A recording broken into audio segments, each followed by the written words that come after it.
Assalamu alaikum, chers frères et sœurs. Avez-vous déjà ressenti cette lutte intérieure, ce combat incessant contre des habitudes qui semblent vous retenir en arrière? Les mauvaises habitudes peuvent parfois nous enfermer dans un cycle d'échecs et de désespoir. Mais saviez-vous qu'il existe un soutien incommensurable dans la miséricorde d'Allah pour nous aider à surmonter ces défis? Surmonter ces habitudes n'est pas seulement une question de volonté personnelle. C'est une quête spirituelle essentielle pour mener une vie équilibrée et épanouie. En effet, chaque étape que nous faisons vers l'amélioration de nous-mêmes est un témoignage de la miséricorde divine qui nous entoure. Avant de commencer cette vidéo, n'oubliez pas de liker cette vidéo, car cela nous donne beaucoup de force pour continuer à partager du contenu bénéfique. Et je vous invite à vous abonner à notre chaîne et d'activer la cloche de notification pour rester informé de nos prochaines publications sur la foi islamique. Merci et bonne vidéo. Comprendre et reconnaître les signes de cette miséricorde peut transformer notre lutte en un voyage de croissance personnelle. Dans cette vidéo, nous allons explorer 5 signes puissants qui indiquent que la miséricorde d'Allah est à l'œuvre dans notre vie, nous guidant vers la liberté des mauvaises habitudes. Que ce soit à travers la prise de conscience, le sentiment de regret ou la recherche de soutien spirituel, ces signes nous rappellent que nous ne sommes jamais seuls dans notre cheminement. Préparez-vous à découvrir comment la miséricorde d'Allah peut véritablement vous aider à surmonter les obstacles et à construire une vie meilleure. Alors, restez avec moi jusqu'à la fin pour découvrir cela. Si vous avez des questions ou des commentaires en cours de route, n'hésitez pas à les laisser en bas. J'apprécie beaucoup vos retours. Allons-y. Signe 1. Prise de conscience de ses défauts. La prise de conscience de nos habitudes négatives est un premier pas crucial dans le processus de transformation personnelle. Avant de pouvoir changer, nous devons d'abord reconnaître et accepter que ces habitudes existent. Cette étape est souvent difficile, car elle nécessite un examen honnête de soi-même. Nous vivons dans un monde où il est facile de se voiler la face, de justifier nos comportements ou de blâmer les circonstances extérieures. Pourtant, la clé du changement réside dans cette prise de conscience, qui nous permet de faire face à nos défauts avec courage et détermination. Dans le Coran, Allah nous encourage à être conscients de nos actions et à réfléchir sur nous-mêmes. Dans le verset 59 de la sourate Al-Hashr, Allah dit « Ô vous qui avez cru, craignez Allah, et que chaque âme considère ce qu'elle a préparé pour demain. » Ce verset souligne l'importance de l'introspection et de la réflexion sur nos actions, nous incitant à être proactifs dans notre quête d'amélioration personnelle. De plus, le prophète Muhammad, paix et bénédiction sur lui, a dit « Le véritable fort est celui qui se maîtrise dans la colère. » Sahih al-Bukhari. Cette citation met en lumière la nécessité de reconnaître nos émotions et nos comportements avant de pouvoir les maîtriser. De nombreuses histoires illustrent comment la prise de conscience de nos défauts peut conduire à une transformation radicale. Prenons l'exemple d'un homme qui, après des années de dépendance à l'alcool, a décidé de chercher de l'aide. Un jour, lors d'une prière, il a eu un moment de révélation où il a reconnu que ses choix avaient non seulement détruit sa santé, mais aussi sa relation avec sa famille. Ce moment de lucidité a été le catalyseur d'un changement profond. En demandant pardon à Allah et en s'engageant à surmonter sa dépendance, il a commencé un voyage de réhabilitation. Sa prise de conscience a non seulement amélioré sa vie, mais a également rétabli des liens avec ses proches. Un autre exemple est celui d'une femme qui luttait contre la colère et la frustration. Elle a commencé à pratiquer la méditation et le dhikr, ce qui l'a amenée à reconnaître comment sa colère affectait non seulement sa vie, mais aussi celle de sa famille. À travers cette prise de conscience, elle a pu transformer sa colère en patience, en se rappelant constamment des enseignements du Coran sur la gestion des émotions. Son parcours a été inspirant et a servi de modèle pour d'autres. Ces histoires montrent que la prise de conscience n'est pas seulement un acte d'introspection, c'est un acte de foi. En reconnaissant nos défauts, nous ouvrons la porte à la miséricorde d'Allah, qui nous offre la possibilité de changer et de nous améliorer. Chaque pas que nous faisons vers la prise de conscience est soutenu par la miséricorde divine, qui nous encourage à nous relever même lorsque nous tombons. Dans cette quête de transformation, rappelons-nous que la miséricorde d'Allah est toujours là pour nous guider et nous soutenir. Signe 2. Sentiment de regret. Le véritable regret est un sentiment profondément humain qui émerge souvent lorsque nous prenons conscience de nos erreurs et des conséquences de nos actions. Ce sentiment peut être douloureux, mais il représente également une opportunité de croissance et de transformation. Dans le contexte de la miséricorde divine, le regret est un signe que notre cœur est encore touché par la lumière de la foi. C'est un rappel que nous avons la capacité de reconnaître nos erreurs et de chercher un chemin vers l'amélioration. Dans l'islam, le concept de tawba, ou repentir, est essentiel. Allah, dans sa miséricorde infinie, nous a promis que quiconque se tourne vers lui avec un cœur sincère sera pardonné. Le Coran nous rappelle dans la sourate Al-Furqan, verset 70, « Sauf ceux qui se repentent, croient et accomplissent de bonnes œuvres.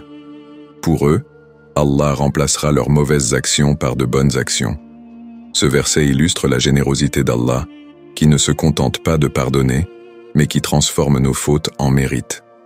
Ainsi, le véritable regret devient le premier pas vers un repentir authentique, permettant à notre cœur de se rapprocher d'Allah.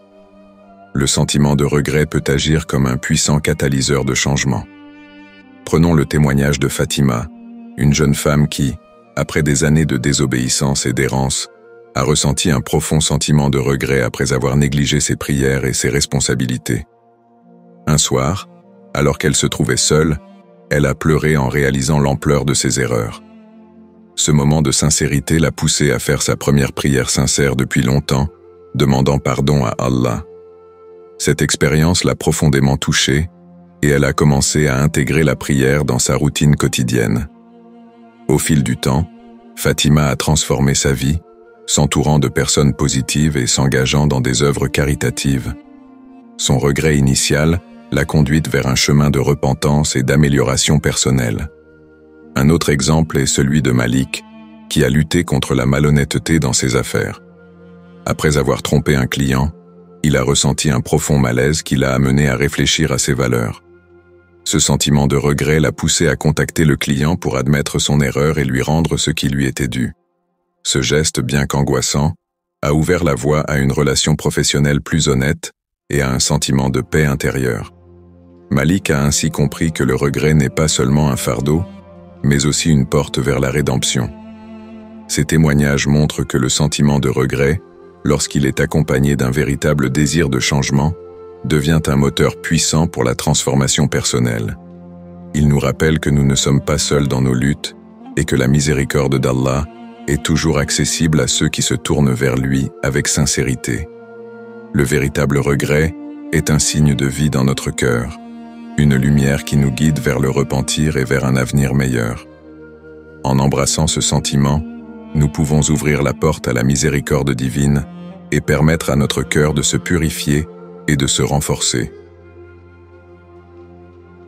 Signe 3. Recherche de soutien spirituel. Dans notre quête pour surmonter les mauvaises habitudes, la recherche de soutien spirituel est une étape cruciale. La prière et le dhikr, la mémoire d'Allah, jouent un rôle central dans cette démarche. La prière, en particulier, est un acte de soumission et de connexion profonde avec le Créateur. Lorsque nous prions, nous nous rappelons de notre dépendance envers Allah et nous cherchons son aide pour nous guider dans nos efforts. Les moments passés en prière nous permettent de faire une pause dans notre vie quotidienne, de réfléchir sur nos actions et de renouveler notre engagement envers un mode de vie meilleur. Le dhikr, qui consiste à invoquer et à se souvenir d'Allah, est également un puissant outil pour renforcer notre volonté. En répétant des phrases comme « Subhanallah »,« Gloire à Allah »,« Alhamdulillah »,« Louange à Allah » et « Allahu Akbar », « Allah est le plus grand », nous ancrons notre esprit dans la gratitude et la reconnaissance de la grandeur d'Allah. Ce processus de mémoire renforce notre détermination à changer, car il nous rappelle que nous avons un soutien divin inconditionnel. Le prophète Muhammad, paix et bénédiction sur lui, a dit « Il y a des moments où la miséricorde d'Allah descend sur ceux qui se souviennent de lui. » Ces moments de dhikr peuvent apporter réconfort et clarté, nous permettant de mieux gérer nos luttes internes. En outre, l'importance de la communauté ne peut être sous-estimée. S'entourer de personnes positives, de membres de la communauté musulmane qui partagent nos valeurs et nos objectifs, peut avoir un impact énorme sur notre cheminement. Dans le Coran, Allah nous rappelle l'importance de la fraternité dans la foi. Les croyants sont des frères. Sourate Al-Hujurat, verset 10.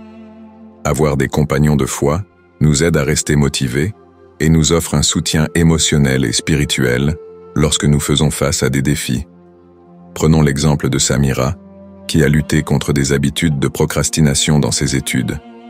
Après avoir réalisé qu'elle avait besoin de soutien, elle a rejoint un groupe d'études composé de camarades musulmans. En se réunissant régulièrement pour prier et étudier ensemble, elle a trouvé non seulement un environnement propice à l'apprentissage, mais aussi des amis qui l'encourageaient à rester concentrée sur ses objectifs. Ce soutien communautaire l'a aidé à surmonter ses habitudes et à atteindre ses objectifs académiques. De même, il y a l'histoire d'Ahmed, qui a lutté contre la colère et l'irritabilité. En se tournant vers sa communauté locale, il a trouvé un mentor spirituel qui l'a aidé à intégrer la prière et le dhikr dans sa routine quotidienne. Grâce aux conseils et au soutien de son mentor et de sa communauté, Ahmed a appris des techniques de gestion de la colère et a pu créer un espace de paix intérieure dans sa vie. Son témoignage souligne l'importance d'avoir une communauté qui partage des valeurs similaires, offrant ainsi un réseau de soutien dans les moments difficiles. Ces exemples démontrent que la recherche de soutien spirituel est essentielle pour surmonter les mauvaises habitudes. En s'appuyant sur la prière, le dhikr et la communauté, nous pouvons trouver la force et la motivation nécessaires pour faire face à nos défis. En fin de compte, la miséricorde d'Allah nous guide à travers ses relations spirituelles, nous aidant à devenir la meilleure version de nous-mêmes. Signe 4. Changement progressif.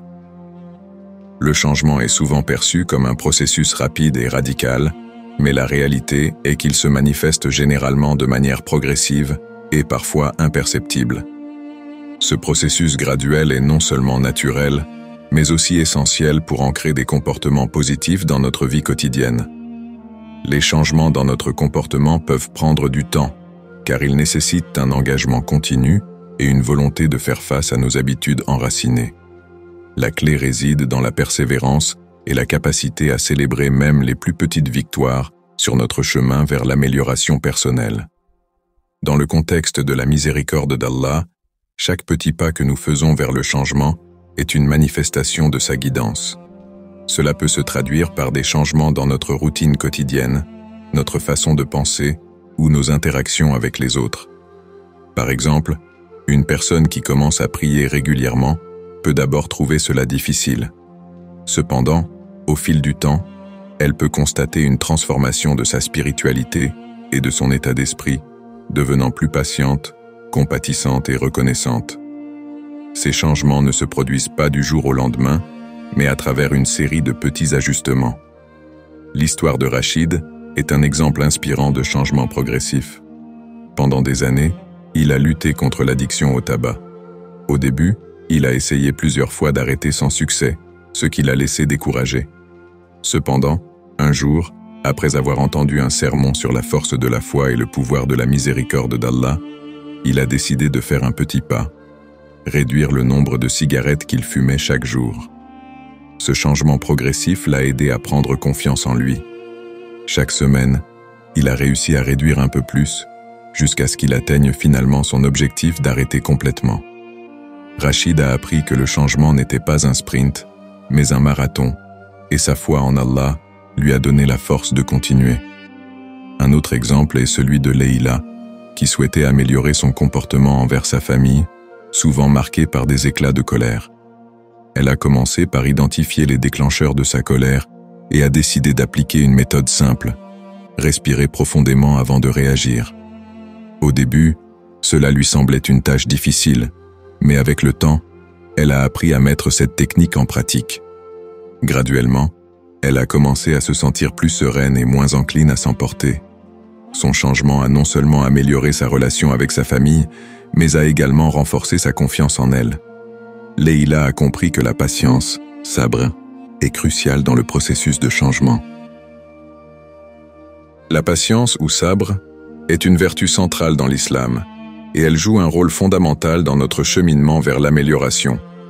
Le Coran nous rappelle dans la sourate Al-Baqarah, verset 153, « Certes, Allah est avec les patients. » Ce verset souligne que la patience est accompagnée de la présence divine, renforçant notre détermination à persévérer. Accepter que le changement prend du temps nous permet d'éviter le découragement et de continuer à avancer, même face aux revers. En fin de compte, le changement progressif est un processus d'apprentissage continu. Chaque effort que nous déployons pour surmonter nos habitudes et améliorer notre comportement nous rapproche de notre objectif. En cultivant la patience et en ayant foi en la miséricorde d'Allah, nous pouvons réaliser des transformations significatives dans notre vie. Chaque petit pas compte, et avec le soutien d'Allah, nous pouvons avancer sur le chemin du changement. Signe 5. Gratitude et contentement. La gratitude est un puissant moteur de transformation personnelle, et elle est intrinsèquement liée à la reconnaissance de la miséricorde d'Allah. Lorsqu'on prend le temps de réfléchir à nos bénédictions et au moment où Allah nous a soutenus dans nos luttes, il est naturel de ressentir un profond sentiment de gratitude. Cette reconnaissance de la miséricorde divine nous aide à changer notre perspective, nous permettant de voir la lumière même dans les moments sombres.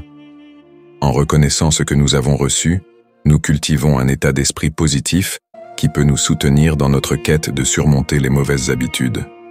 Dans l'islam, la gratitude est un principe fondamental. Allah nous rappelle dans le Coran, dans la sourate Ibrahim, verset 7, « Et votre Seigneur a décrété, si vous êtes reconnaissant, je vous accorderai davantage. » Ce verset souligne que la gratitude n'est pas seulement un acte de reconnaissance, mais aussi une clé pour recevoir encore plus de bénédictions. La gratitude nous ouvre à l'abondance de la miséricorde divine et nous aide à voir les aspects positifs de notre vie, même lorsque nous luttons contre nos défauts. La pratique de la gratitude a des effets profondément bénéfiques sur notre bien-être mental et émotionnel. Par exemple, Amina, une jeune femme qui avait longtemps lutté contre des sentiments d'insatisfaction et de colère, a décidé de commencer un journal de gratitude. Chaque jour, elle notait 3 choses pour lesquelles elle était reconnaissante. Cela l'a aidée à changer sa perception de la vie. Au lieu de se concentrer sur ce qui lui manquait, Amina a commencé à voir les petites bénédictions autour d'elle. Un lever de soleil magnifique, un appel d'un ami ou même un repas simple. Ce changement d'attitude lui a permis de trouver le contentement dans sa vie quotidienne, ce qui a également atténué ses frustrations. Un autre exemple inspirant est celui de Tariq, qui a traversé des moments difficiles en raison de problèmes de santé. Au début, il se sentait abattu et accablé par la situation. Cependant, en prenant conscience de la miséricorde d'Allah, il a commencé à prier et à exprimer sa gratitude pour les petites améliorations qu'il ressentait. À travers cette pratique de gratitude, il a développé une attitude résiliente et a même commencé à encourager d'autres personnes dans des situations similaires. Sa capacité à se concentrer sur ce qui était positif, plutôt que sur ses difficultés, lui a permis de trouver un sens à ses épreuves. Le prophète Muhammad, paix et bénédiction sur lui, a également souligné l'importance de la gratitude. Dans un hadith, il a dit « Celui qui ne remercie pas les gens ne remercie pas Allah. » Sunan Abi Daoud. Cette déclaration souligne que la gratitude envers les autres et envers Allah est interconnectée. En étant reconnaissant envers ceux qui nous entourent, nous renforçons également notre relation avec Allah et reconnaissons sa miséricorde. En fin de compte, cultiver un état d'esprit reconnaissant est un pas essentiel vers la transformation personnelle.